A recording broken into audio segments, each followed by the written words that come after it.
Distractions and spiritual parasites go hand in hand. Geronda, weren't you upset when, after having worked so hard to set up a Kelly, you would leave it and go elsewhere? I would not have left without serious reason, and everywhere you went, you did only what was necessary. Yes, I only take care of the basics here so as to have more time to prepare the basics for up there, for heaven. If you lose yourself in earthly pursuits, you will end up losing your way to heaven. You start doing one thing and then you go on to another and another. And if you get stuck in this mode, you'll never find your way. Lose yourself in the world and you will lose heaven. As our heavenly pursuits are endless, so too are the affairs of life here on earth endless. And so we have a choice. Either we get lost on earth or we get lost in heaven. Can you imagine what it is like to lose yourself in heavenly pursuits? Oh, how I lost myself in the Jesus prayer. Has that ever happened to you? When we work too hard and too fast, we get tired and distracted. This is bad for the spiritual life. We cease being vigilant and our souls feel agitated. When this happens, not only are we incapable of praying, but we cannot even think clearly. We lose the ability to act with prudence and end up doing the wrong things. Therefore, be careful. Do not waste your time aimlessly. If you do not use it to develop in spiritual things, you will end up feeling so agitated that you will not be able to do your spiritual chores. Instead, you will try to get involved with some project, or start a conversation, or even try to create a problem to keep yourself busy. When we neglect the Jesus prayer and our spiritual duties, the enemy comes and occupies our spiritual heights, and begins his assault from there, using both our bodies and thoughts as weapons with which to fight us. He disarms our physical and spiritual powers, and cuts off our communication with God, thereby turning our souls into prisoners of our passions. Father Tychon used to tell monks that they should live ascetically in order to free themselves from worldly cares, rather than labor like paid workers and eat like men living in the world.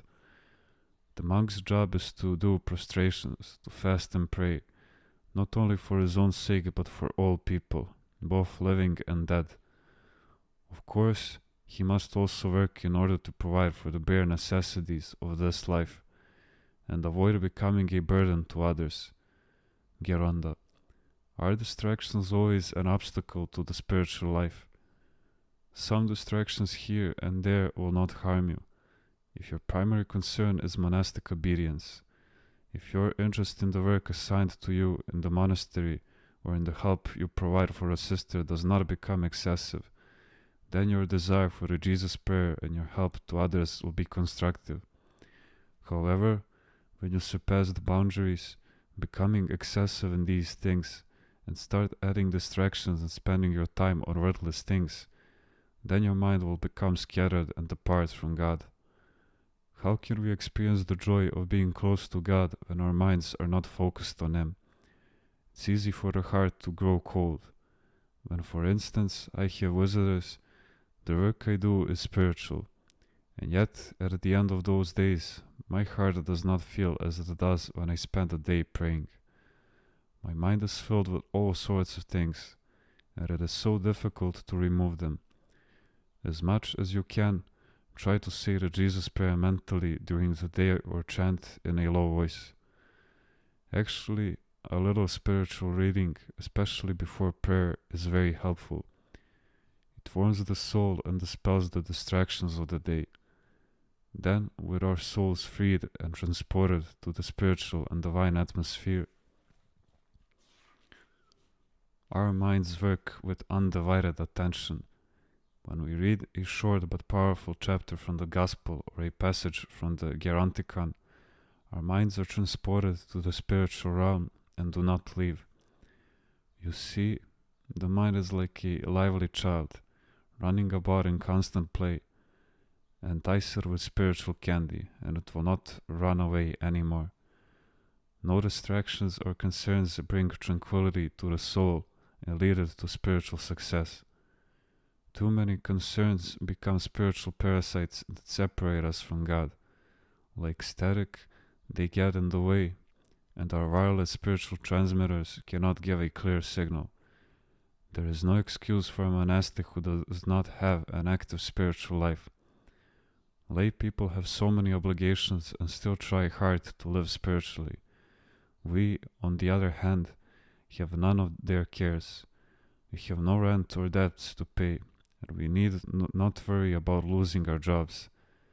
We have a spiritual father living next to us, ready and available every time we need him. We have a church right here in the monastery, prayer services, holy unction, supplication services, and divine liturgies. They are all here for us. Our lives are carefree, and all we need to do is live like angels. This is our only goal. By contrast, lay people have so much to worry about. They must feed and raise their children, for example, and work for the salvation of their own souls as well. Elder Tryphon used to say, "Does the monk want to attend a vigil? He can do it. Does he want to fast? He can do it. He has no wife or children. But lay people cannot. They have their children to worry about.